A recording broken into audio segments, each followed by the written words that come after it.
4-3 overtime win over Akron, nationally ranked team, the team that ended your season a year ago.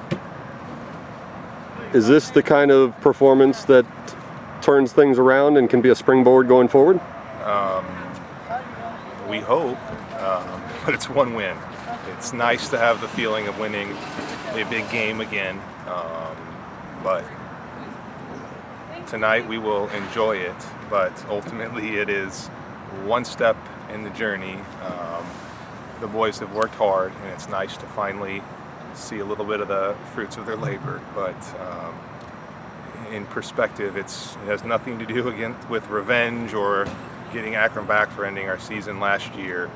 I didn't even consider anything about that. It was about playing a very good team and finding a way to get a result. Yes, it's one win, but you've had a few games that obviously haven't gone the way you wanted. Absolutely. Does this sort of justify what you and your staff have been teaching, showing your guys that if you stick with it, the results will come?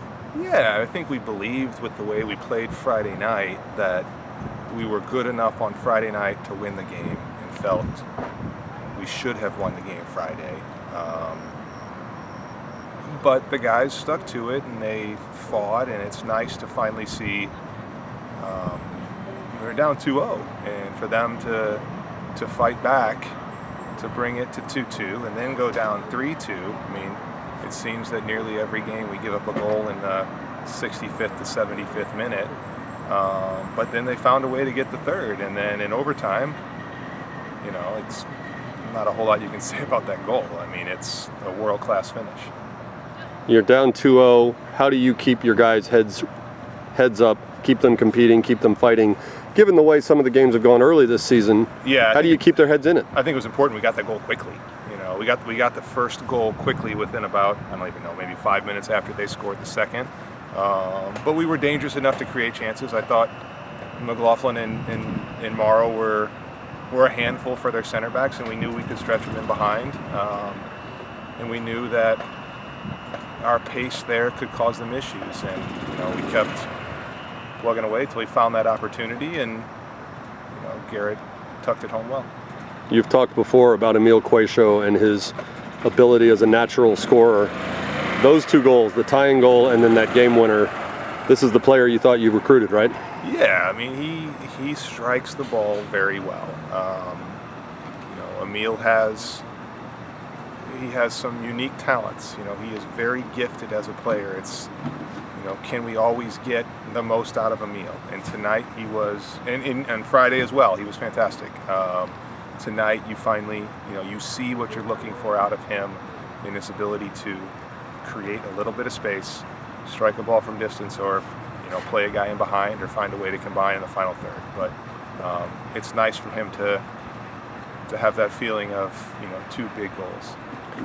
Not to be overlooked in all the excitement of the win, your starting goalkeeper gets run over in the first half, right, has to come out. What did you tell Nick Ruiz as he was going on the field, and how can you describe his performance coming in cold like that? No, I mean, you don't really tell him anything. You know, Nick has been a kid who sacrificed everything for this program.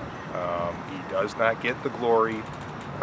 He does not get the headlines.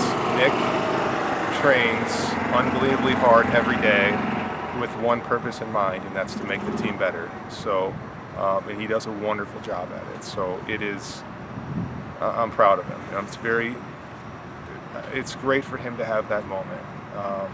But I can assure you, come Wednesday morning when we train again, he'll be Nick again, and he'll bust his butt, and he will make everybody else better.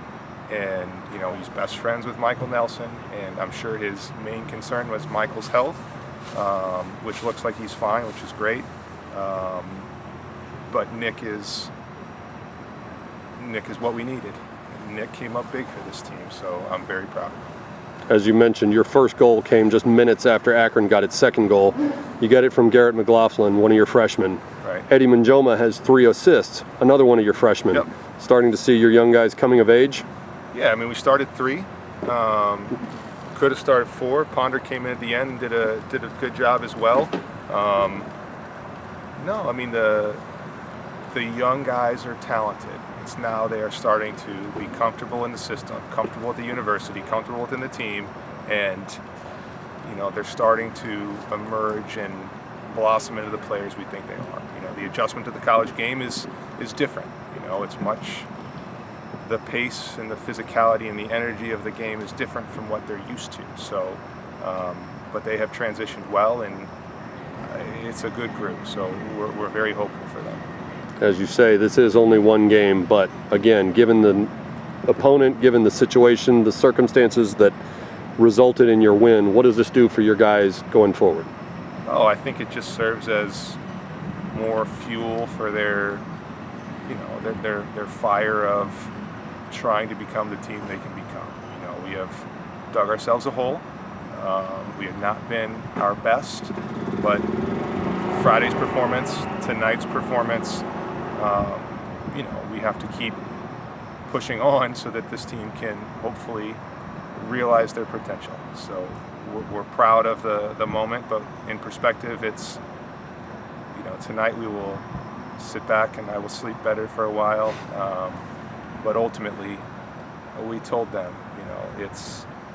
we look 5 days ahead, and 5 days ahead is a very big game for us. So we are excited about the opportunity to start conference and welcome a very good Tulsa team here on Saturday night, and it's always a fun one.